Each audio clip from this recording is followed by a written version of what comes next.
माता भूमि पुत्रो हम पृथिव्याः, अर्थात धरती हमारी माता है और हम उनके पुत्र। माता और पुत्र के इस रिश्ते का पवित्र सेतु यानी प्राकृतिक कृषि। प्राकृतिक कृषि प्रक्रिया में धरती का अमृत, जीवामृत। आइए हम जानते हैं कि जीवामृत का निर्माण कैसे होता है।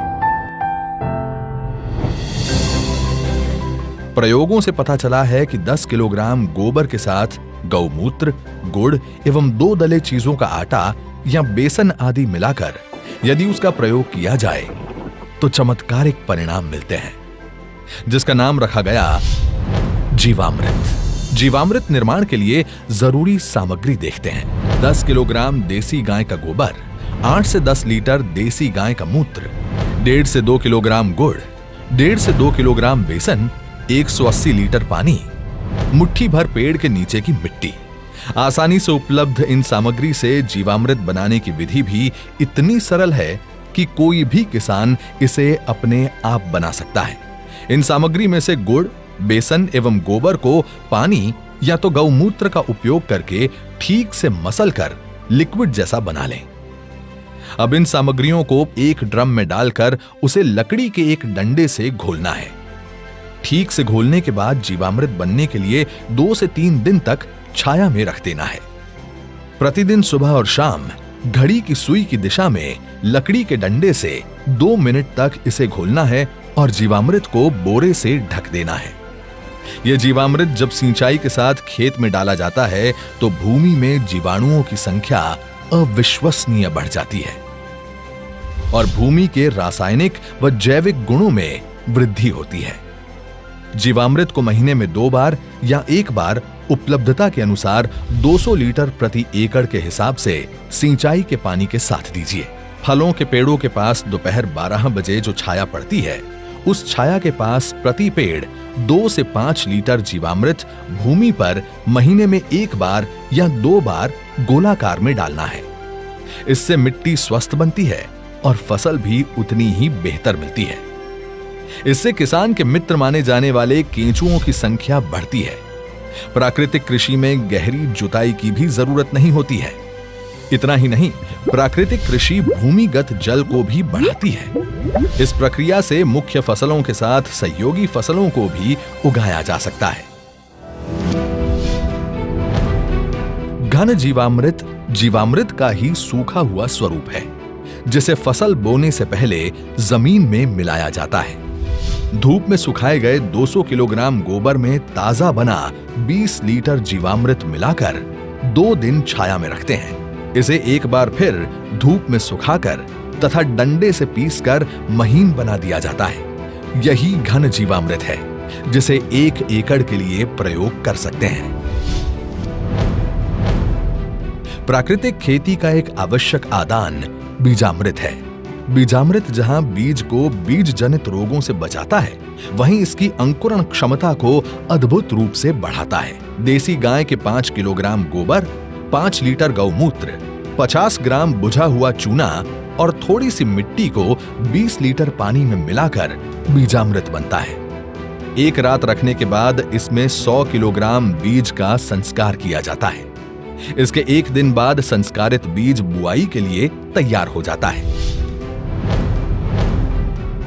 आच्छादन प्राकृतिक खेती का एक महत्वपूर्ण नियम है। खेती वाली सारी भूमि को फसल अवशेष से या छोटी अवधि की अंतर फसलों से पूरा ढक दिया जाता है। आच्छादन भूमि में नमी बनाए रखता है तथा वातावरण से नमी को खींचकर खेती हेतु पानी की खपत को भी अद्भुत रूप से घटाता है। जीवाणुओं एवं केंचुओं की गतिविधियों को बढ़ाता है, खरपतवार को नियंत्रित करता है तथा अंत में विघटित होकर जमीन से कार्बन उत्सर्जन को रोककर भूमि के जैविक कार्बन क्षमता को बढ़ाता है। इस कृषि विधि में वापसा निर्माण भी एक महत्वपूर्ण प्रक्रिया है, जिसमें भूमि में हवा और नमी का बराबर संतुलन बनाया रखा जाता है। प्राकृतिक कृषि विधि केवल भूमि की उत्पादन क्षमता को ही नहीं बढ़ाती है, बल्कि ये कीट एवं बीमारियों के रोकथाम के लिए भी एक प्रभावी विकल्प देती है। फसलों पर कीट पतंगों की रोकथाम के लिए स्थानीय वनस्पति पर आधारित सस्ता तथा किसान के खेत में ही बनने वाला आदान है अग्नि अस्त्र। 5 किलोग्राम नीम या अन्य स्थानीय पौधा जिसे गाय नहीं खाती के पत्ते, 20 लीटर देसी गाय का मूत्र, 500 ग्राम तंबाकू पाउडर, 500 ग्राम हरी मिर्च तथा 50 ग्राम लहसुन के पेस्ट को मिलाकर धीमी आंच में उबालकर 48 घंटे के लिए रखा जाता है। सुबह शाम 2-2 मिनट के लिए घोलें। इस घोल को 6 लीटर प्रति 200 लीटर पानी में मिलाकर 1 एकड़ में छिड़काव करते हैं। नीमास्त्र, ब्रह्मास्त्र, दशपर्णी अर्क इत्यादि भी कीट पतंगों की रोकथाम के लिए उपयोग में लाए जाते हैं। इसी तरह खट्टी लस्सी, कंडी, सौठास्त्र इत्यादि प्रभावी रूप से विभिन्न बीमारियों के निवारण के लिए प्रयोग में लाए जाते हैं। प्राकृतिक कृषि से देश में नई ऊर्जा का संचार हो रहा है। आइए आजादी के अमृत महोत्सव में मां भारती की धरा को रासायनिक खाद और कीटनाशकों से मुक्त करने का संकल्प ले। दुनिया को स्वस्थ धरती, स्वस्थ जीवन का रास्ता दिखाएं। आज देश ने आत्मनिर्भर भारत का सपना संजोया है। आत्मनिर्भर भारत तभी बन सकता है जब उसकी कृषि आत्मनिर्भर बने, एक एक किसान आत्मनिर्भर बने। और ऐसा तभी हो सकता है जब अप्राकृतिक खाद और दवाइयों के बदले हम मां भारती की मिट्टी का संवर्धन गोवर्धन से करें, प्राकृतिक तत्वों से करें। हर देशवासी हर चीज के हित में, हर जीव के हित में प्राकृतिक खेती को हम जन आंदोलन बनाएंगे। आजादी के अमृत महोत्सव के इस शुभ अवसर पर वर्तमान खेती की दशा एवं दिशा हेतु माननीय प्रधानमंत्री जी का ये अति महत्वपूर्ण आह्वान है। देश के लाखों किसानों ने इस विधि को स्थापित कर दिया है। गुजरात प्रदेश का डांग जिला तो पूरा ही प्राकृतिक खेती जिला घोषित कर दिया गया है। देश के कई गांव आज इस ओर परिवर्तित हो रहे हैं, क्योंकि इससे किसानों के जीवन में उन्नति आ रही है। मेरा नाम सत्या है। मैं मेरे 150 पौधा हैं जिसमें मैं प्राकृतिक खेती की अब स्प्रे कर रही हूँ। अगर जहरीली स्प्रे हम दुकानों से खरीद के करते थे तो उससे हमारे खर्चा ज़्यादा आता था, पैसा भी ज़्यादा लगता था, और इसमें हमारे को खर्चा भी कम है और फल भी अच्छा बन रहा है, जिसके लिए हमें यूरिया डालने की कोई ज़रूरत नहीं है अभी इसमें।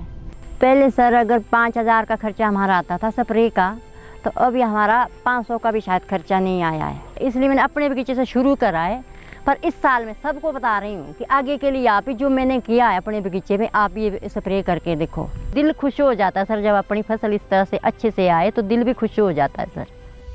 प्राकृतिक खेती के तरीकों को अपनाने से फसल की उपज में बढ़ोतरी हुई है, मिट्टी की गुणवत्ता में सुधार हुआ है, धरती माता सुखी है। उसे लगता है कि किसान ने बेहतर तरीके से उसका ध्यान रखा है और उसके लिए उसे अच्छा भोजन और अच्छी उपज लौटानी चाहिए। कोविड જેવી મહામારીની પરિસ્થિતિમાં લોકોને એટલી સમજ આવી કે જો આપણો ખોરાકમાં શુદ્ધિકરણ હશે તો જ આપણે બચી શકાશે। તો હવે એ લોકો સમજવા માંડ્યા છે, લોકો ઉપભોક્તા સમજવા માંડ્યા છે કે આપણે પ્રાકૃતિક ખોરાક ખાવો છે, તો ત્યાં આપણે ભાવ પણ મળે છે। तो हमारा पैसा भी बचा और टाइम भी बच रहा है, और हमारी जो है खेती का, हमारी धरती माँ का स्वास्थ्य भी अच्छा हो रहा है, और उसके साथ साथ हमारा भी स्वास्थ्य अच्छा हो रहा है। यही तो है आत्मनिर्भर किसान, जो ला रहे हैं गांव-गांव में समृद्धि और बना रहे हैं आत्मनिर्भर भारत।